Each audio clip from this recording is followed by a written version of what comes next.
ஆதியாகமம் அதிகாரம் 30.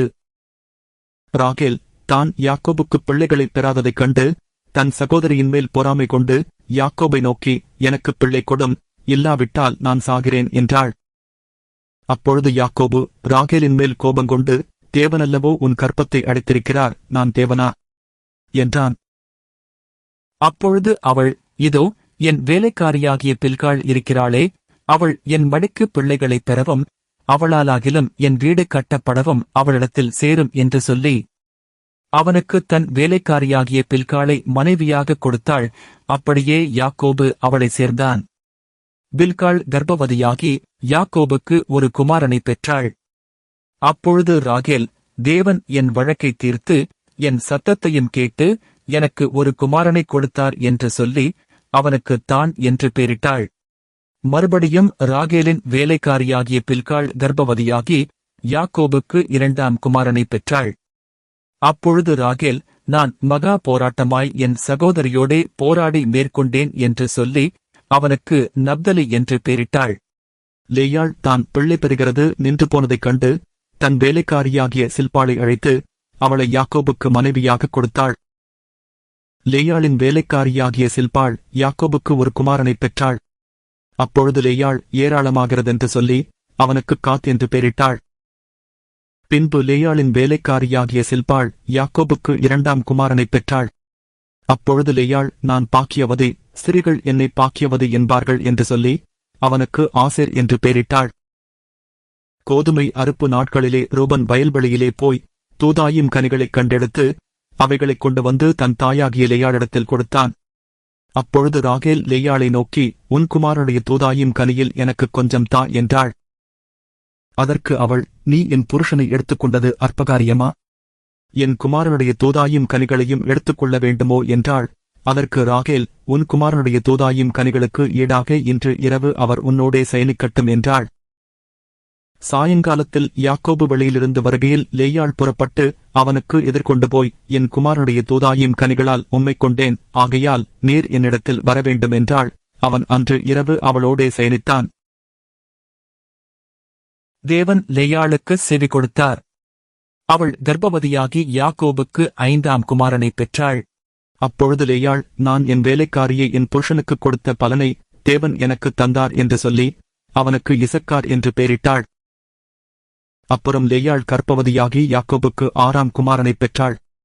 அப்பொழுது லேயாள், தேவன் எனக்கு நல்ல ஈவை தந்தார், என் புருஷனுக்கு நான் 6 குமாரரைப் பெற்றபடியால் இப்பொழுது அவர் என்னுடனே வாசம் பண்ணுவார் என்று சொல்லி அவனுக்குச் செபுலோன் என்று பெயரிட்டாள்.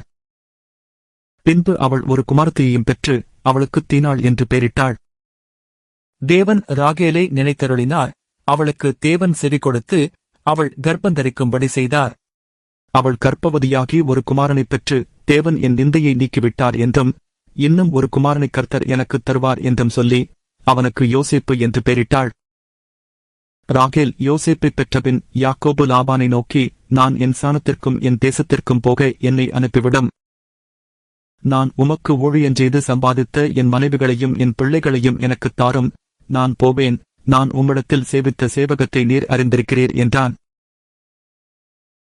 அப்பொழுது லாபான், உன் கண்களில் எனக்குத் தயவு கிடைத்ததேயானால் நீ இரு, உன் நிமித்தம் கர்த்தர் என்னை ஆசீர்வதித்தார் என்று குறிப்பினால் அறிந்தேன். உன் சம்பளம் இன்னதென்று எனக்குச் சொல், நான் அதைத் தருவேன் என்றான். அதற்கு அவன், நான் உம்மைச் சேவித்த விதமும் உம்முடைய மந்தை என்னிடத்தில் இருந்த விதமும் அறிந்திருக்கிறேன். நான் வருமுன்னே உமக்கு இருந்தது கொஞ்சம், நான் வந்தபின் கர்த்தர் உம்மை ஆசீர்வதித்ததினால் அது மிகவும் பெருகியிருக்கிறது. இனி நான் என் குடும்பத்துக்குச் சம்பாத்தியம் பண்ணுவது எப்பொழுது என்றான். அதற்கு அவன், நான் உனக்கு என்ன தரவேண்டும் என்றான்.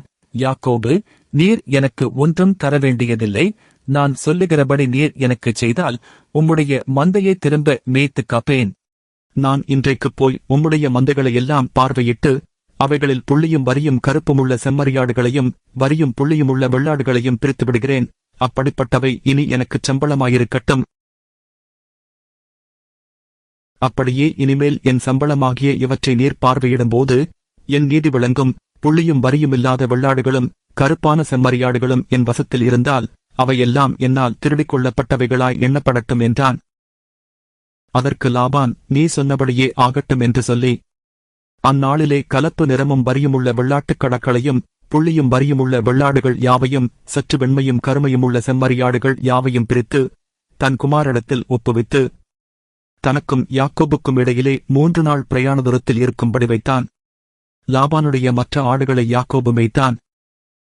பின்பு யாக்கோபு பச்சையாயிருக்கிற புன்னை, வாதுமை, அர்மோன் என்னும் மரங்களின் குப்புகளை வெட்டி இடையிடையே வெண்மை தோன்றும்படி பட்டையை உரித்து தான் உரித்த குப்புகளை ஆடுகள் தண்ணீர் குடிக்க வரும் கால்வாய்களிலும் தொட்டிகளிலும் ஆடுகளுக்கு எதிராக போட்டு வைப்பான். ஆடுகள் தண்ணீர் குடிக்க வரும்போது பொலிவதுண்டு.